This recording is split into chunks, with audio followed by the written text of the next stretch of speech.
스가랴 4장 말씀을 전하겠습니다. 스가랴 4장 말씀은 성경 중에서도 굉장히 해석하기 난해한 장으로 꼽힙니다. 환상 계시를 해석하는 것은 그렇게 쉬운 일이 아닙니다. 우리 4장 말씀을 보시면서 항상 우리가 주목해야 할 점은 하나님께서 왜 이 환상 계시를 주셨을까? 배경을 알고 접근을 해야 됩니다. 다섯 번째 환상 계시인데 이제까지 네 번째 환상 계시는 주로 외적인 거였습니다. 그리고 성전 재건을 위해 하나님께서 위로의 말씀을 주시고 촉구하시며 용기를 북돋아주신 말씀입니다. 마찬가지로 이 다섯 번째 환상도 수르바벨이나 인물을 통해 하나님께서 성전 재건을 반드시 완성하신다는 것을 다시금 확신시켜 주시는 말씀입니다. 그래서 이 4장 말씀을 보실 때는 학교에서 2장 말씀과 함께 보시는 것이 큰 도움이 됩니다. 이 다섯 번째 환상 계시는 난해한 이유가 우리가 쉽게 접하지 못하는 등잔대 비유가 나오니까, 또 올리브 나무 이렇게 나오니까 이게 도대체 무슨 말 하는가 수수께끼처럼 여겨지기도 합니다. 최대한 이 말씀을 객관적으로 보도록 하고, 또 여기에 대해 해석이 의견이 분분합니다. 여러 가지 해석들이 나오니까 꼭 이것이 정답이다 이렇게 볼 수가 없습니다. 각 견해가 다르니까 항상 성경에서 가르쳐 준 거기서 머물러야 됩니다. 나머지를 자기 상상으로 메꾸는 것은 굉장히 위험한 시도입니다. 위험한 시도를 우리는 해서는 안 됩니다.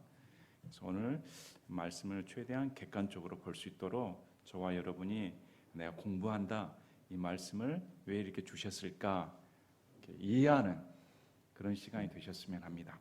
자, 다섯 번째 환상입니다. 첫 번째, 두 번째, 세 번째는 외적인 것이고, 우리 앞전 것은 이 여호수아를 하나님께서 정결하게 하시고 대제사장으로서의 직무를 수행할 수 있도록 갖춰주는 그런 환상 계시를 주셨습니다. 얼마나 하나님의 은혜입니까? 자격이 없는 자를 하나님께서 대제사장으로 세워주시고 섬길 수 있는 자격을 부여했다는 것은 하나님의 일방적인 은혜입니다. 우리도 마찬가지입니다. 우리가 무슨 자격이 있습니까? 우리의 은은 더럽고 우리는 죄 많은 인간이고 구원받았다 할지라도 여전히 죄인입니다.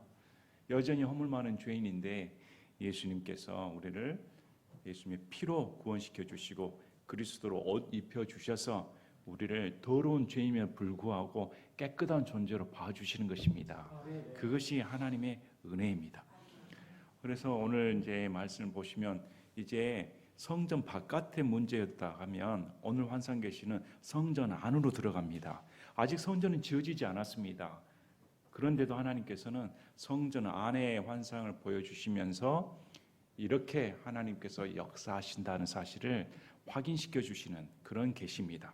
자, 4장 1절에 나와 말하던 천사가 다시 와서 나를 깨웠는데 나는 마치 잠에서 깨어난 사람 같았노라.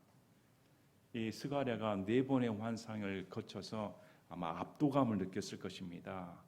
소위 쉽게 말하면 진이 빠졌다, 녹초가 됐다.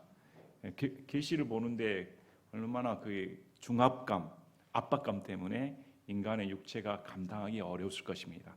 그래서 잠잔 사람하고 똑같았는데 천사가 와서 다시금 깨웠습니다. 그리고 그가 내게 이르되 내가 무엇을 보느냐 하므로 다시금 이 스가랴는 환상 계시 실제로 보고 있었습니다. 그래서 말하던 천사가 뭘 보고 있는가 했더니 이제 2절 말씀이 나오죠. 내가 이르되 내가 보았더니 보소서 전부 금으로 된 등잔대가 있는데 그것의 꼭대기에 잔이 하나 있고, 자, 금 등잔대가 있습니다. 이 등잔대 위에 잔이 하나 있습니다.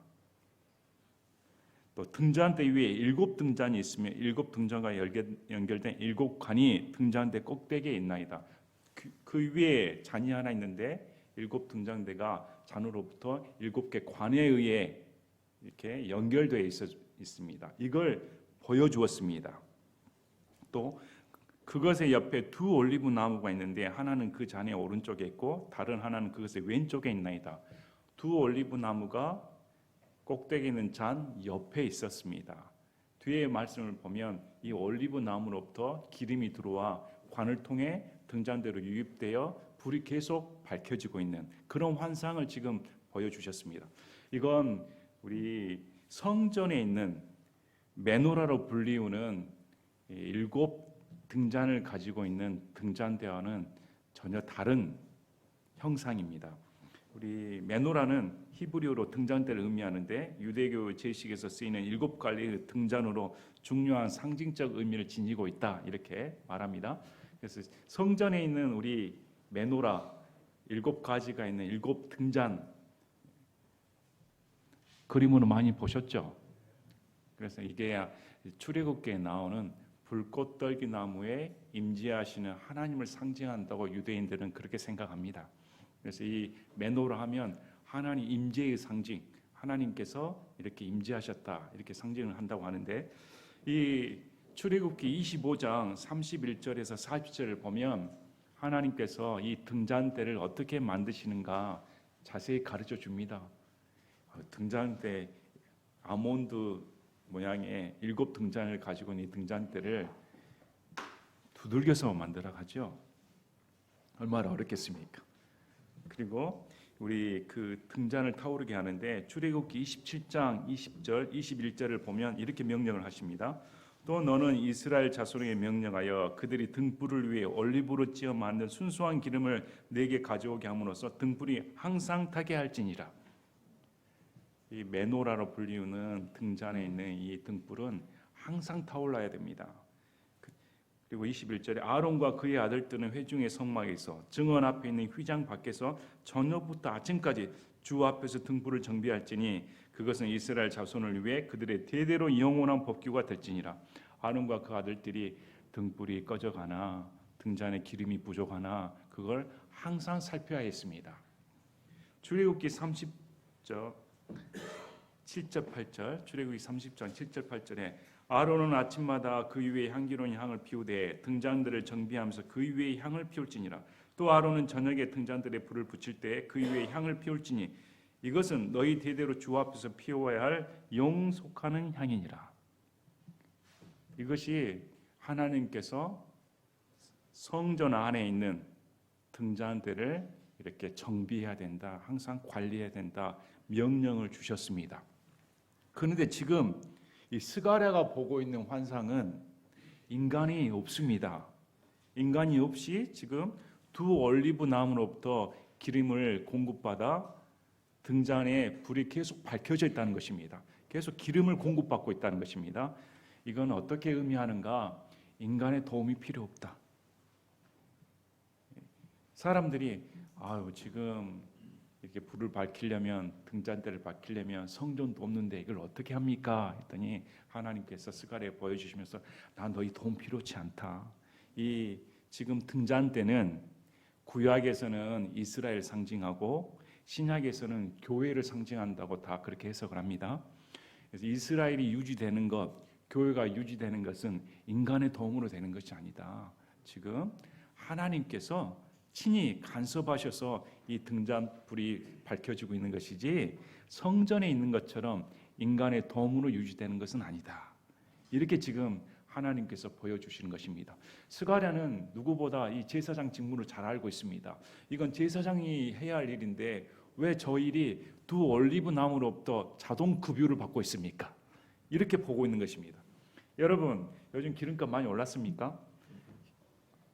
휘발유가 값이 떨어지면 이때 만땅해야지 하고 가서 보면 어이쿠 줄이 그냥 쫙 밀려 있죠. 요즘 전기차는 뭐 급유를 할 필요 없는데 아직도 휘발유를 급유를 해야 하는 차들이 대부분이니까 저도 가다가 기름이 부족합니다. 빨간불이 딱 들어오면 그때부터 고민을 하게 되죠. 몇 킬로를 더 갈 수 있을까? 아니면 도로에서 멈춰버리면 어쩔까? 특히 고속도로에서 그런 일이 발생하면 가슴이 콩땅콩땅콩땅 빨리 휴게소 가서 주의를 해야 되는데 그런데 계속 급유되는 기름이 있다 가면 기름 넣을 필요 없이 계속 달리는 자동차가 있다 가면 얼마나 좋겠습니까? 아무 도움 없이. 이거 보여주시는 것입니다. 지금 인간의 도움으로 기름이 공급된 게 아니라 하나님의 능력으로 공급되고 있다. 이걸 지금 스가랴에게 보여주고 있습니다. 자, 조금 이해가 되십니까? 자, 3절에 또 그것의 옆에 두 올리브 나무가 있는데 하나는 그 잔의 오른쪽에 있고 다른 하나는 그것의 왼쪽에 있나 아니라, 이 두 올리브 나무의 존재에 대해서는 뒤에 언급이 됩니다. 그래서 이제 4절에 나와 말하던 천사에게 내가 이같이 대답하고 말하되 내 주여 이것들은 무엇이니까? 이걸 환상을 보는데 무슨 의미인지 모르겠습니다. 이게 도대체 무슨 의미로 내게 주신 것입니까? 했더니 천사가 이렇게 말합니다. 이것들이 무엇인지 내가 알지 못하느냐? 어떤 의미가 있는 말입니까? 왜 보고도 이해를 하지 못하는가? 지금 이걸 보면 당연히 이해할 줄 알았는데 왜 내게 물어보는가? 이해가 되시겠습니까? 이걸 내가 보여줬는데 그러면 이제 스가랴가 말합니다. 내 주여 알지 못합니다. 모르겠습니다. 그래서 이것이 우리 인간의 한계입니다. 하나님께서 가르쳐 주셔야 계시되는 것이지 하나님께서 감추어 두신 것은 우리가 알 수 없습니다. 그래서 하나님께서 왜 알지 못하느냐 하고 친히 가르쳐 주십니다. 그런데 자, 이 말 뒤에 바로 6절이 나옵니다. 자, 1절부터 5절까지 등잔 때 환상을 보여주시면서 이런 환상 계시를 하시는데 여기에 대해 설명하는 대신에 6절에 바로 이 말씀이 나오죠. 그때 그가 내게 응답하여 말하여 이르되 주께서 스룹바벨에게 하신 말씀이 이러하니라. 이르시되 강력으로 되지 아니하고 능력으로 되지 아니하며 오직 내 영으로 되느니라. 군대들의 주가 말하노라. 자, 스가랴는 이 환상이 도대체 무엇인지 알지 못하겠습니다. 환상 계시에 대해 가르쳐 주시길 바랍니다 했더니 환상 계시에 대해 가르쳐 주는 게 아니고 지금 바로 6절 말씀을 주시는 겁니다.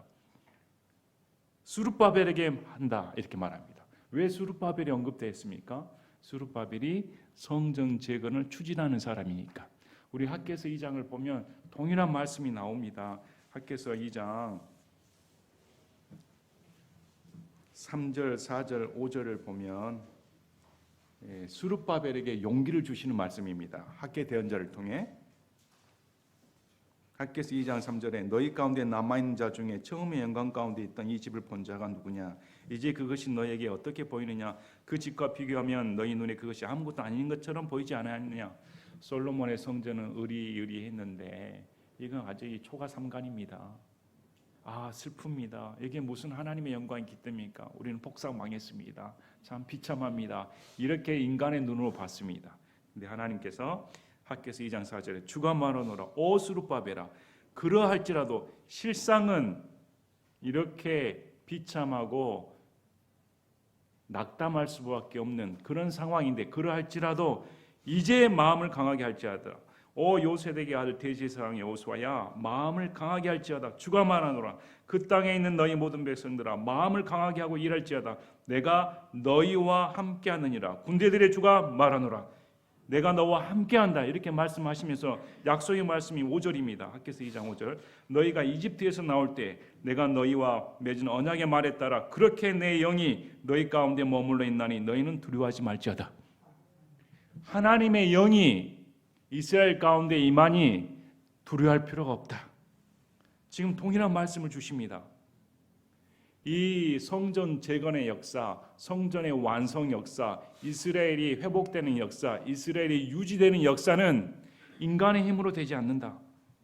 강력한 파워, 인간이 생각하는 그런 강력한 힘으로 되지 않는다. 인간의 능력으로 되지 않는다.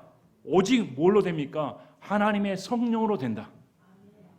성령님의 역사로 되는 것이지 너희의 형편, 처지로 이런 역사가 일어나는 것은 아니다. 이렇게 말씀을 합니다. 그래서 우리 이스라엘 역사, 이스라엘이 회복하는 것은 성령님의 역사입니다. 교회도 마찬가지입니다. 교회가 탄생을 하고 교회가 유지되며 교회가 휴고되는 것은 성령님의 역사입니다. 우리 구원의 역사도 마찬가지고.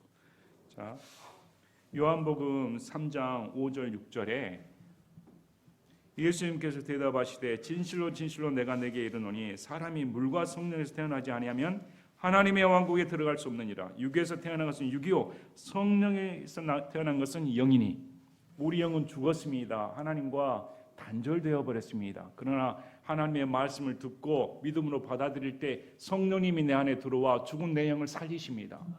그리고 이 성령은 우리를 창조하는 것입니다. 보라, 이전 것은 지나갔으니 이전에 나는 죽어버렸습니다. 전혀 다른 사람이 된 것입니다. 하나님의 눈에는 그렇습니다.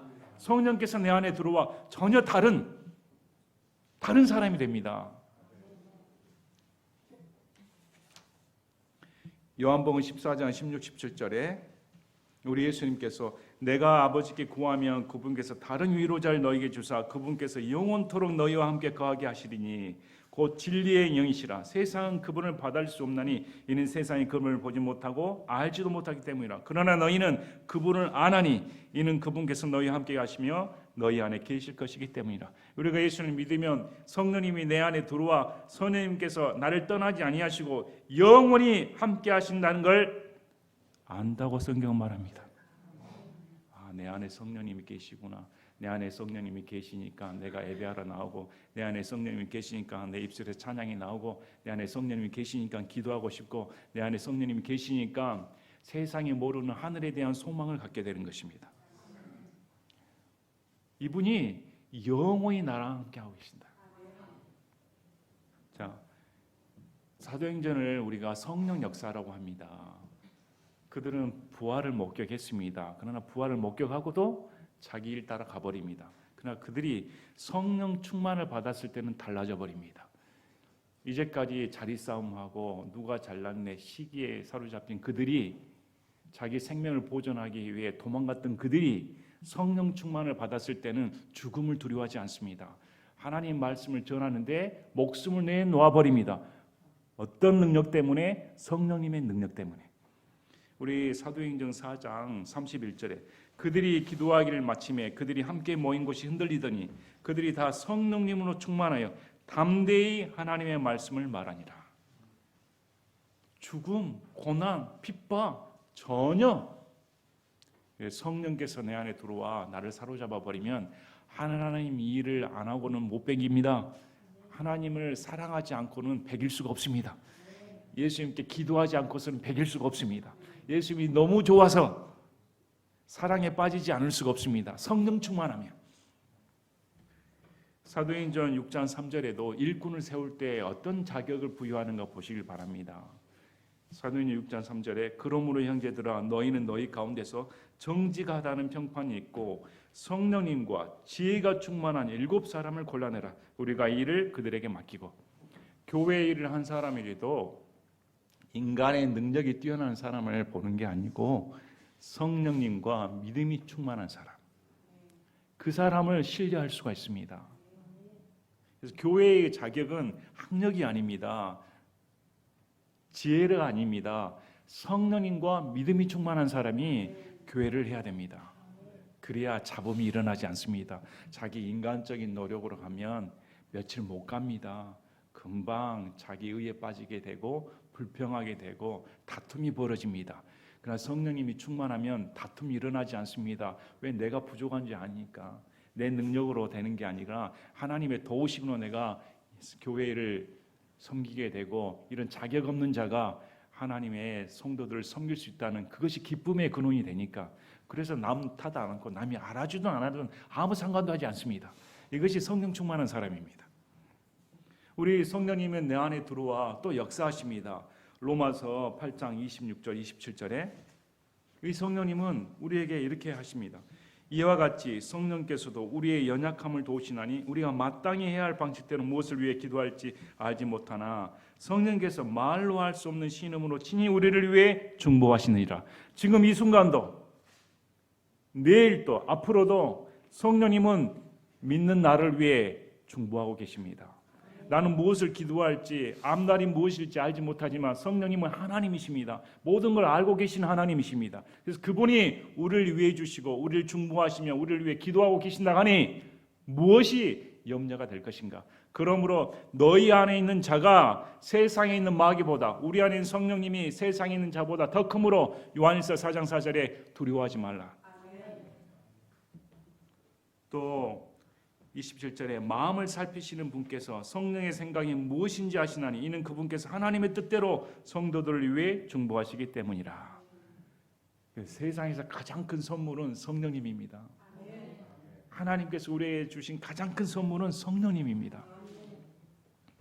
고린도후서 1장 21절 22절에 한편 우리를 너희와 함께 그리스도 안에서 굳게 세우시고 우리에게 기름을 부으신 분은 하나님이신데 그분께서 또한 우리를 봉인하시고 우리 마음속에 성령을 보증으로 주셨느니라.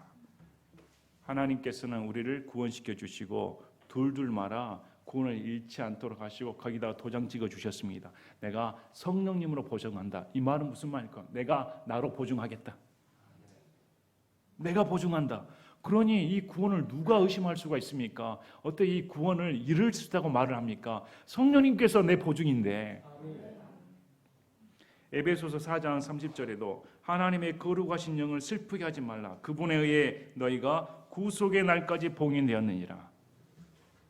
그래서 성령님은 슬퍼하신 분입니다. 우리가 죄 가운데 빠졌을 때 하나님께 헌신하지 아니하고 하나님을 반역할 때 성령님은 슬퍼하신다.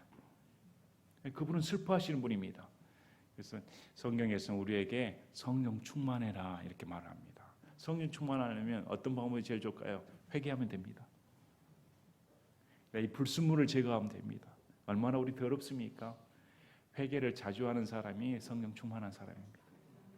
성령 충만하면 회개하지 않을 수가 없습니다. 왜일까요? 성령님은 죄에 대하여, 의에 대하여, 심판에 대하여 꾸짖는 분이시니까. 정말 성령 충만하면 나는 안 됩니다. 진짜 이것이 하나님의 은혜입니다. 와, 나 같은 더러운 죄인이 없습니다. 감사합니다. 평생을 감사해도 부족할 판입니다. 이것이 성령 충만한 것이죠. 그래서 우리 구원이 유지되는 것은 성령님의 은혜로 되는 것입니다. 우리의 노력으로 되지 않습니다.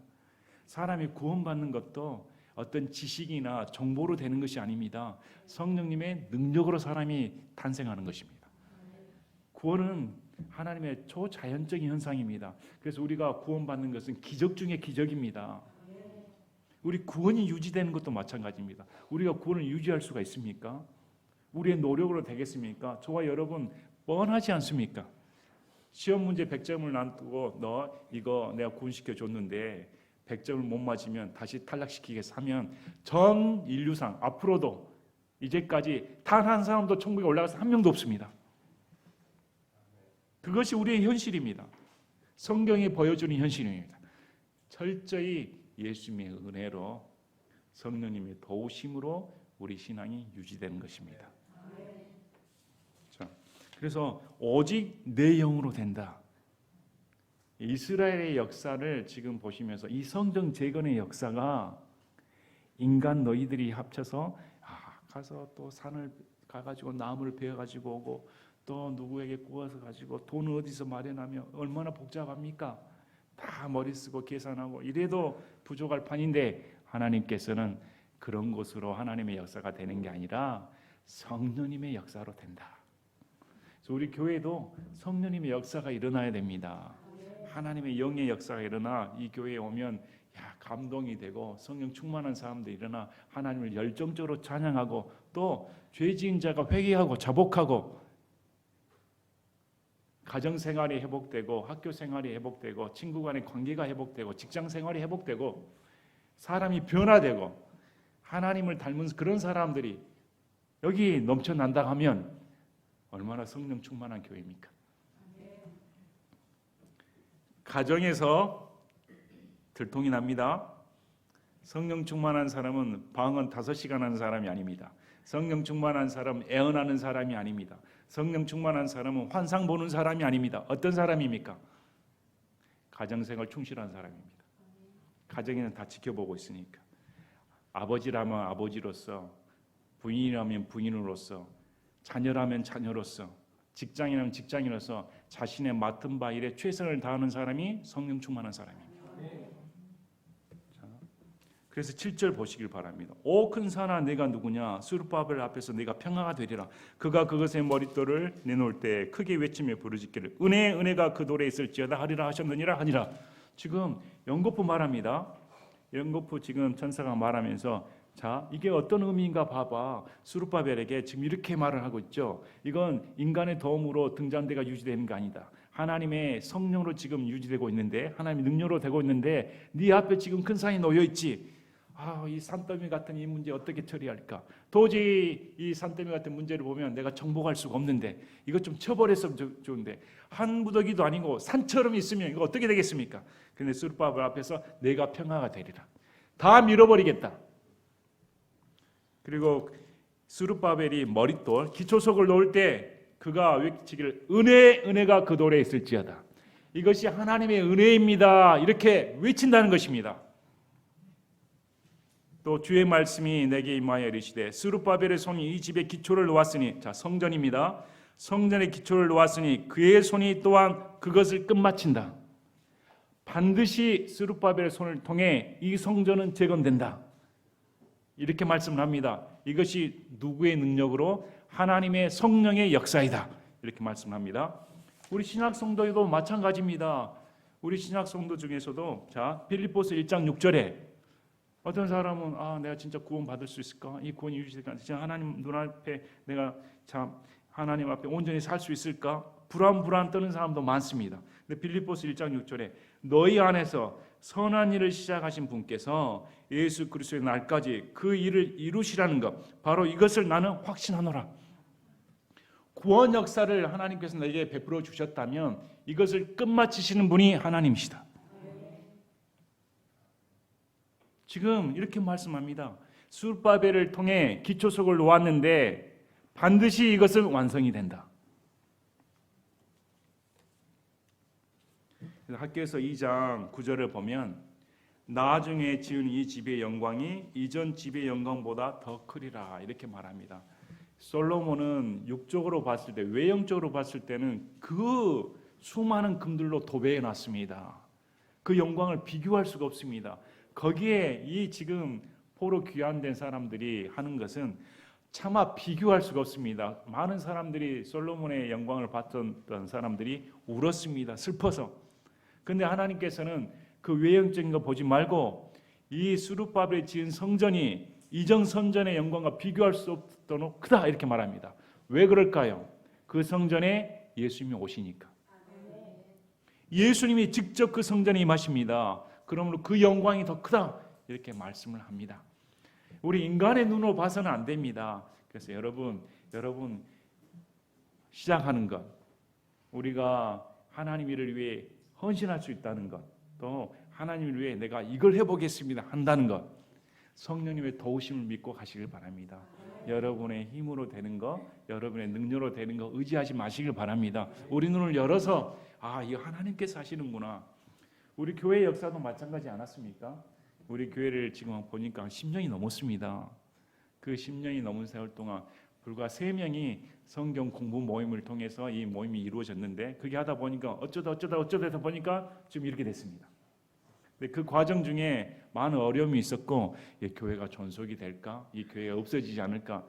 다니는 성도들도 불안했습니다. 이제 목사님이 때려쳐야겠다 이런 말을 하실까 봐 오면서도 불안. 근데 지금 이루어진 거 보시기 바랍니다. 제 능력으로 됐습니까? 아니면 성도들의 도우심으로 됐습니까? 아무도 이 교회가 존속되고 있다는 것은 하나님의 기적이구나 이렇게 말할 수밖에 없습니다. 이 교회가 지금 이렇게 그랜드 피아노도 놓고 놀랍지 않아요. 남의 도움 없이 우리 교회가 성장하여 십시일반 헌금으로 그랜드 피아노 놓고 예배당 준비하고 다 와서 악기 준비하고 다 헌신하여서 이렇게 교회를 섬기고, 오늘은 우리 영부 어르신이 명절을 앞두고 성도들 먹이겠다고 15kg 돼지 오겹살을 그냥 가져오셨으니 이 얼마나 감사합니까? 다 섬기는 손이 있고 하나님의 도우심으로 은혜를 받아 헌신적으로 하니까 비가 오나 눈이 오나 강진에서 오시고 김제 또 남원 광양 이렇게 먼 데서 먼 길 마다하지 않고 꼬박꼬박 예배드리고, 우리 교회가 참 기적이다 생각합니다. 우리 인생 마지막도 그렇습니다. 우리 인생 마지막에 예수님 앞에 섰을 때 어떻게 대답할까요? 하나님의 은혜입니다. 스룹바벨의 기초석을 놓았을 때 완성됐던 것처럼, 그 돌 가운데 은혜이다 한 것처럼 우리 인생 가운데 시작하신 하나님 앞에 은혜입니다 이렇게 고백할 수밖에 없습니다. 자, 10절에 누가 작은 일들에 나를 멸시하였느냐 그들이 기뻐하며 스룹바벨의 손에 다림줄과 그 7눈이 함께 있음을 볼 터인데 그 7눈은 두루 온 땅을 이리저리 달리는 주의 눈이라 하시니라. 처음 기초수업을 할 때 멸시하는 자들이 있었습니다. 아우 저것들 고작 저게 성전이야? 뭐 해보겠다고? 이렇게 멸시한 자들이 있었을 텐데 그들이 기뻐하며 스룹바벨의 손에 다림줄과 그 7눈이 함께 있음을 본다. 자, 스룹바벨의 손에 다림줄이라는 것은 건물을 지을 때 수평인가 수직인가 알아보기 위해 가늠하는데 줄을 달린 줄을 말합니다. 줄을 달아서 이게 수평인가 수직인가 성전 재건이 임박했다는 것을 알려주는 상징입니다. 스룹바벨의 손을 통해 또 7눈이 있는데 이 7눈은 두루 온 땅을 이리저리 달리는 주의 눈이다 이렇게 말씀합니다. 그래서 지금 스룹바벨이 성전 지을 때 두려움이 많았죠. 이스라엘 주변 국가가 달갑게 보지 않으니까. 근데 하나님께서 온 땅을 두루 관찰하고 있다. 내가 온 땅을 다 살피는 자이기 때문에 스룹바벨에게 걱정할 필요 없이 성전 재건은 완성된다. 우리도 마찬가지고 우리 인생 가운데 하나님은 온 땅을 두루 살피시고 내 주변을 다 살피시는 분입니다. 겁내지 마시길 바랍니다.